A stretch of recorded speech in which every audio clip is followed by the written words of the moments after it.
दोस्तों, स्वागत है आपका मेरे YouTube चैनल इंग्लिश बाबू पर। और आज मैं फिर हाजिर हूँ आपके साथ एक नई स्टोरी लेकर। और दोस्तों, आज जो स्टोरी मैं आपके लिए लेकर आया हूँ ये एक मॉरल स्टोरी है। बहुत ही प्यारी कहानी है, बहुत ही अच्छे मैसेज के साथ। आपको इसके अंदर बहुत ही अच्छा एक नैतिक शिक्षा मिलेगी। और जो कहानी है बहुत ही इंटरेस्टिंग है, सुनकर आपको बहुत मज़ा आएगा। उसके अलावा इस स्टोरी में आपको कुछ नए इंग्लिश के वर्ड मीनिंग सीखने को मिलेंगे, उनकी करेक्ट प्रोनाउंसिएशन के बारे में पता चलेगा। और दोस्तों, हमेशा की तरह जो इसका ग्रामर का पार्ट है उसे बिल्कुल डिटेल में कवर करेंगे, तो एक एक स्ट्रक्चर को आप बहुत आसानी से सीख पाएंगे।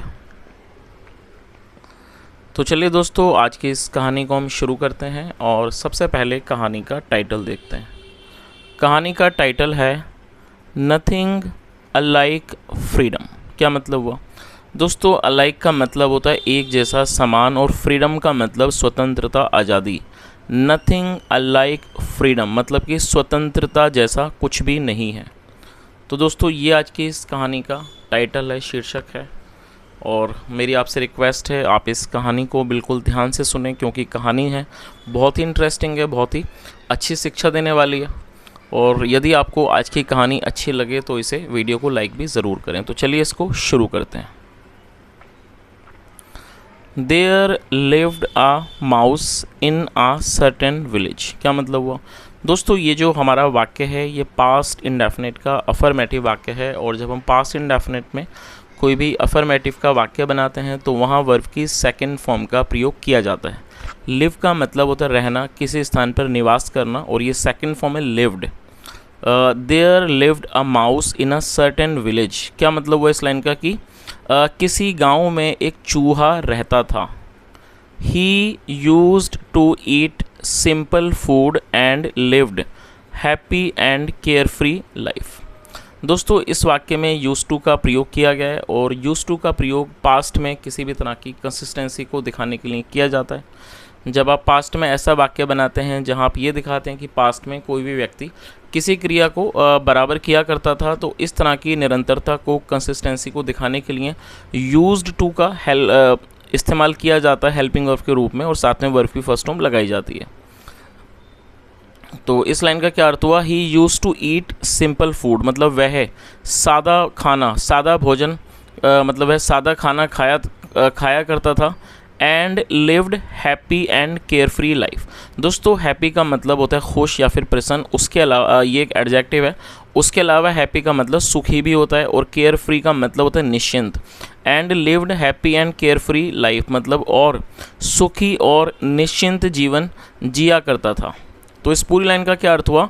ही used to eat simple food and lived happy and carefree life मतलब वह सादा खाना खाया करता था, सादा भोजन खाया करता था, और सुखी और निश्चिंत जीवन जिया करता था।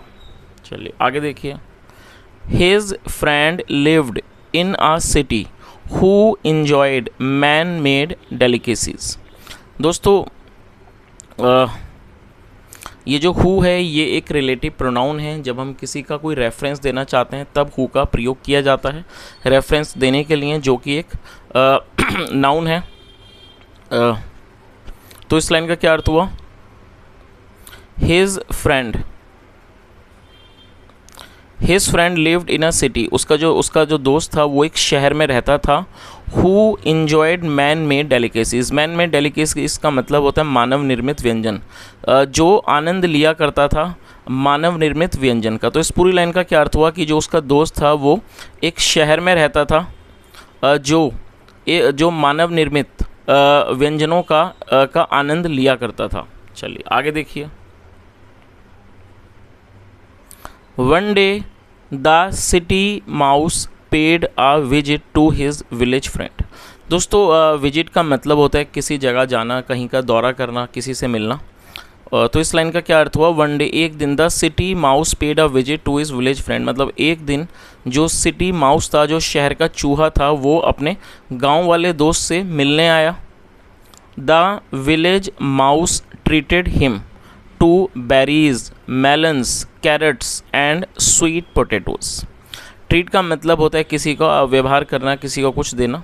The village mouse treated him, जो विलेज माउस था, जो गांव का जो चूहा था, ट्रीटेड हिम, उसने उसका स्वागत किया जामुनों से, तरबूज से, कैरेट्स मतलब गाजर से, एंड स्वीट पोटैटोज़, और स्वीट पोटैटो का मतलब होता है शकरकंदी, और शकरकंदी से। The city mouse thought lolly of those raw rustic foods. क्या अर्थ हुआ दोस्तों? ये थिंक का मतलब सोचना या फिर किसी चीज़ को मानना या लगना, और ये सेकंड फॉर्म है thought. The city mouse thought lolly, और दोस्तों आप इस वर्ड को नोट कर सकते हैं, LOWLY। लॉली का मतलब होता है निम्न, नीच या फिर हीन। तो ये जो सिटी माउस था, जो ये शहर का चूहा था, thought lolly of those raw rustic food. दोस्तों रॉ का मतलब होता है कच्चा, और रस्टिक का मतलब होता है देहाती। देहाती खाने को रस्टिक फूड कहा जाता है। तो इस पूरी लाइन का क्या अर्थ हुआ? ये जो चूहा था, मतलब जो शहर का चूहा था, उसे ये जो देहाती कच्चा खाना था, मतलब कच्चा देहाती खाना था, वो काफ़ी ज़्यादा हीन लगा, मतलब घटिया क्वालिटी का लगा, हीन लगा। While departing he said. दोस्तों डिपार्ट का मतलब होता है प्रस्थान करना, किसी जगह से जाना, उसे डिपार्ट कहा जाता है, और ये फोर्थ फॉर्म है। आप इसके नाउन को भी नोट कर सकते हैं। इसका नाउन है डिपार्चर, जिसका मतलब होता है प्रस्थान, लेकिन फिलहाल ये वर्ब है, और ये वर्ब की फोर्थ फॉर्म है। तो इस लाइन का क्या अर्थ हुआ? वाइल डिपार्टिंग मतलब जाते हुए या प्रस्थान करते समय। He said to his village friend, उसने अपने गांव के दोस्त से कहा। पाल, दोस्तों पाल को ये जो वर्ड है ये एक नाउन है, और पाल का मतलब होता है मित्र। उसने क्या कहा? मित्र, you are wasting life here. और ये जो हमारा वाक्य है ये प्रेजेंट कॉन्टीन्यूअस का वाक्य है। प्रेजेंट कॉन्टीन्यूअस का मतलब होता है वर्तमान में किसी क्रिया का हो रहा होना, और जब आप इस तरह के वाक्य बनाएंगे तो उन वाक्यों के टेल पर रहा है, रही है जैसे शब्द आते हैं, जहाँ पर इज एम आर का प्रयोग किया जाता है हेल्पिंग ऑफ के रूप में, साथ में फोर्थुम लगाई जाती है। वेस्ट का मतलब होता है गंवाना, व्यर्थ करना। तो इस पूरी लाइन का क्या अर्थ निकला? While departing he said to his village friend, मतलब जाते समय उसने अपने गाँव के दोस्त से कहा, पाल मित्र, you are wasting life here, आप यहाँ जीवन बर्बाद कर रहे हो। पे मी ए विजिट, आप मेरे पास आओ। एंड सी, और देखो, what kind of yummy things I enjoy. तो उसने क्या कहा कि आप मेरे पास आओ और देखो कि किस तरह का जो यमी थे, मतलब कि जो स्वादिष्ट चीज़ें हैं, आई इन्जॉय, मैं उनका आनंद लेता हूँ। यू विल रेलिश इट, आप इसका मज़ा उठाओगे, आप इसको इन्जॉय मतलब आप इसका आनंद लोगे। रेलिश का मतलब होता है किसी स्वाद का आनंद उठाना। तो उसने क्या कहा? यू विल रेलिश इट, मतलब आप इसका स्वाद उठाओगे, आप इसका आनंद लोगे। चलिए आगे देखिए। The village mouse accepted the invitation. Accept का मतलब होता है स्वीकार करना, ये वर्ब की फर्स्ट फॉर्म है, और ईडी लगने के बाद सेकंड फॉर्म, और ये सेकंड फॉर्म है, और ये हमारा पास्ट इंडेफिनिट का अफर्मेटिव वाक्य है जहाँ पे सेकंड फॉर्म का प्रयोग किया जाता है। The village mouse accepted the invitation, जो विलेज माउस था, जो गांव का चूहा था, उसने इस इन्विटेशन को, निमंत्रण को स्वीकार कर लिया। आफ्टर अ फ्यू डेज़ मतलब कि कुछ दिनों के बाद। He went to the city, वो आफ्टर फ्यू डेज़ कुछ दिनों के बाद, he went to the city, वह शहर गया। To be the guest of his friend, तो इस पूरी लाइन का क्या अर्थ हुआ कि वो कुछ दिनों के बाद वह शहर गया अपने दोस्त का मेहमान बनने के लिए। गेस्ट का मतलब मेहमान, to be the guest of his friend.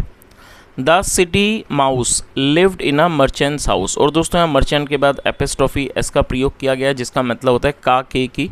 जब आप किसी नाम या व्यक्ति के साथ कुछ ऐड करना चाहते हैं, जोड़ना चाहते हैं, तो एपिस्ट्रोफी एस का प्रयोग किया जाता है। मर्चेंट का मतलब होता है व्यापारी, और मर्चेंट्स हाउस मतलब व्यापारी का घर। तो इस लाइन का क्या अर्थ हुआ? The city mouse lived in a merchant's house, जो सिटी माउस था, शहर का चूहा था, वो एक व्यापारी के घर में रहता था। His whole was small but his menu was great. क्या अर्थ हुआ दोस्तों? ये होल का मतलब छेद या फिर बिल होता है। हिज होल वॉज स्मॉल, जो उसका बिल था वो छोटा था। बट हिज मेन्यू, लेकिन जो मेन्यू था, मतलब जो खाने का जो विभिन्न प्रकार के मेन्यू का मतलब होता है जहाँ पर अलग अलग खाने के बारे में वितरण होता है, उसे मेन्यू कहा जाता है। तो इसका क्या अर्थ हुआ कि उसका जो बिल था वो छोटा था, लेकिन जो उसका मेन्यू था, जो उसके खाने पीने के सामान थे, वॉज ग्रेट, वो बड़ा था। He fed his village mouse friend bread, jam, cheese and dry fruits.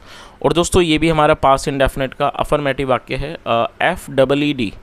FEED, feed का मतलब होता है खिलाना, और ये सेकंड फॉर्म है फैड। तो आप इसे नोट कर लीजिए, और आप वर्ब की इसकी फर्स्ट फॉर्म के भी नोट कर सकते हैं। FEED, फीड मतलब खिलाना, सेकंड और थर्ड फॉर्म में फैड, और यहाँ इसको सेकंड फॉर्म के रूप में प्रयोग किया गया।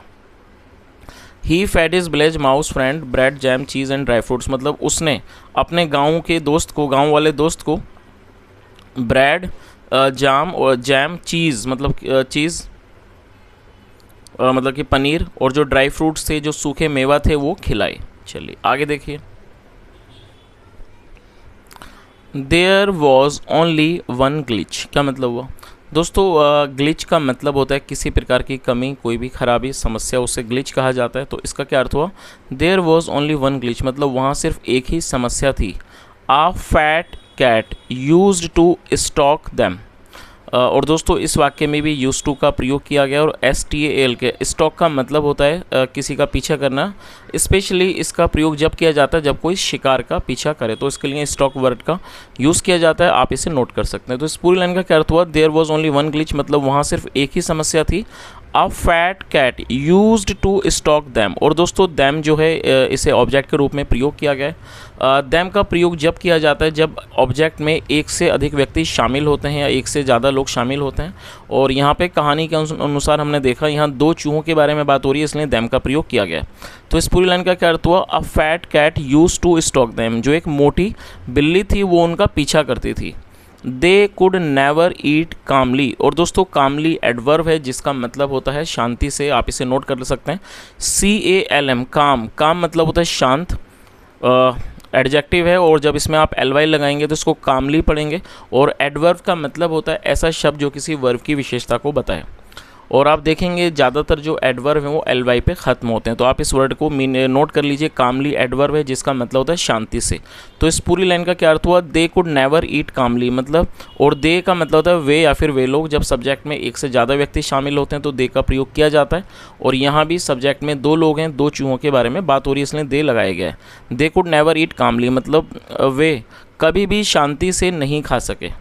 The village mouse got fed up with this, और फेड अप का मतलब होता है तंग आ जाना, परेशान हो जाना। The village mouse got fed up with this, जो विलेज माउस था, जो गांव का चूहा था, वो इस चीज़ से परेशान हो गया। वन डे, एक दिन, he said to the city mouse, उसने शहर के चूहे से कहा, your life is better my friend, उसने क्या कहा कि your life is better my friend, मतलब मेरे दोस्त आपका जीवन अच्छा है। Death is always hovering around you, hover का मतलब मंडराना, death is always hovering around you मतलब जो मौत है, मृत्यु वो आपके पास, वो हमेशा आपके ऊपर मंडराती रहती है। You can never peacefully enjoy your food, आप कभी भी अपने खाने को, अपने भोजन को पीसफुली मतलब कि शांति से उसको एंजॉय नहीं कर सकते, उसका आनंद नहीं ले सकते। बैक होम माई लाइफ, और मेरे घर पर, my life is care free, जो मेरा जीवन है वो केयर फ्री है मतलब कि निश्चिंत है। नो डेंजर्स स्टॉक मी, कोई भी जो खतरा है वो मेरा पीछा नहीं करता है। I have realised that my open air village life is heavenly, क्या मतलब हुआ दोस्तों? यहाँ इस वाक्य में हैव के साथ थर्ड फॉर्म का प्रयोग किया गया है। जब हम किसी भी वाक्य में हैज़ हैव के साथ थर्ड फॉर्म लगाते हैं तो जो इस तरह का वाक्य है वो प्रेजेंट परफेक्ट का वाक्य कहलाता है। यदि हमारा सब्जेक्ट आई, वी, यू, दे होगा तो उसमें हैव का प्रयोग किया जाएगा, जैसा यहाँ पे आई के साथ हैव का प्रयोग किया गया है। और यदि सब्जेक्ट ही, शी, इट या फिर सिंगुलर नाउन होगा तो उसमें हैज़ का प्रयोग किया जाता है। तो आप इस चीज़ को भी नोट कर लीजिए। और ये हमारा प्रेजेंट परफेक्ट का वाक्य है। रियलाइज़ का मतलब होता है एहसास होना, किसी चीज़ का बोध होना। तो इस लाइन का क्या अर्थ हुआ? आई हैव रियलाइज्ड दैट मतलब मुझे एहसास हो गया है कि माई ओपन एयर विलेज लाइफ मतलब जो मेरा ओपन एयर मतलब जो खुली हवा वाला जो विलेज लाइफ है मतलब जो ग्रामीण जीवन है, इज़ हेवनली, वो सबसे उत्तम है। तो उसने क्या कहा कि मुझे इस बात का एहसास हो गया है कि जो मतलब जो मेरा ग्रामीण जो जीवन है मतलब खुली हवा का जो ग्रामीण जीवन है वो हेवनली है, वो उत्तम है। No food is tastier than freedom मतलब कोई भी खाना, कोई भी जो भोजन है वो स्वतंत्रता से ज़्यादा स्वादिष्ट नहीं होता है। आई एम गोइंग बैक, मैं वापस जा रहा हूँ। You must also think about it, और आपको भी इस बारे में अवश्य सोचना चाहिए। चलिए दोस्तों, अभी इस कहानी का जो मॉरल है हम वो भी एक बार देख लेते हैं। क्या मॉरल है? Nothing is more precious than freedom from fear. क्या अर्थ हुआ दोस्तों? इसमें कुछ वर्ड्स हैं, आपने नोट कर लीजिए। प्रीशियस का मतलब होता है कीमती, और फियर एक नाउन है जिसका मतलब होता है डर, भय। Nothing is more precious than freedom from fear मतलब कि डर से जो स्वतंत्रता है, डर से जो आज़ादी है, उससे अधिक कीमती कुछ भी नहीं होता है। चलिए तो दोस्तों, मैं उम्मीद करता हूँ कहानी आपको अच्छी लगी होगी, साथ में आप इस कहानी को समझ पाए होंगे। जैसा हमने इस कहानी में देखा, इस कहानी के दो चूहों की कहानी के माध्यम से यहाँ इस बात को बताने की कोशिश की है, कई बार हम बहुत छोटी छोटी चीज़ों के लिए भागते रहते हैं, जीवन में परेशान होते रहते हैं और शायद हम इस चीज़ को नहीं देख पाते कि उसके अंदर शांति हमें है या नहीं है। लेकिन ज़्यादातर लोग हम क्या करते हैं कि उन चीज़ों को हासिल करने के लिए भागते रहते हैं, लेकिन कई बार जो सुकून है वो उस चीज़ को वो महसूस नहीं कर पाते हैं। तो इस कहानी के माध्यम से यही इस तरह की नैतिक शिक्षा मिलती है कि जीवन के अंदर जो सबसे जो बड़ी चीज़ है वो सुकून है। जैसा हमने इस कहानी के अंदर देखा कि जो गांव का चूहा था उसका जीवन वहाँ बिल्कुल बिना डर के था, लेकिन जब वो शहर आया तो उसने देखा कि खाने के लिए तो बहुत अच्छा अच्छा भोजन है, लेकिन जो एक बिल्ली थी वो हमेशा उनका पीछा करती रहती थी, वो कभी भी चैन से खा नहीं सके। तो ये जो डर था, ये जो खतरा था, वो उनका हमेशा पीछा करता था। तो दोस्तों ये भी कहानी जो इस तरह का संदेश देती है कि जीवन में सुकून का भी बहुत महत्व होता है। चलिए, तो दोस्तों अब हमेशा की तरह मैं आपको इसमें 2 वर्ड दूंगा और आपको उनको यूज़ करके सेंटेंसेस बनाने हैं और कमेंट बॉक्स में बताना है, आप उन्हें नोट कर लीजिए। पहला वर्ड है, आप उसे नोट कर लीजिए, पीसफुली। पीसफुली का मतलब शांति से। दोस्तों एडवर्ब है, आप एक वाक्य बनाएं जहाँ पर आप इस वर्ड को नोट कर जहाँ पे आपको इस वर्ड को यूज़ करना है। और दूसरा है रियलाइज़। रियलाइज़ का मतलब होता है महसूस होना। तो आपको एक वाक्य बनाना है और वहाँ आपको उस वाक्य में इस वर्ड का यूज़ करना है। तो इस तरह से दोस्तों आपको 2 वाक्य बनाने हैं अलग अलग वर्ड्स का यूज़ करके और उन्हें आपको कमेंट सेक्शन में बताना है। तो दोस्तों आप कमेंट करके ज़रूर बताएं आज की कहानी आपको कैसी लगी, और यदि आपका कुछ सुझाव हो तो वो भी ज़रूर बताएं। सुनने के लिए thank you so much. Have a nice day and bye.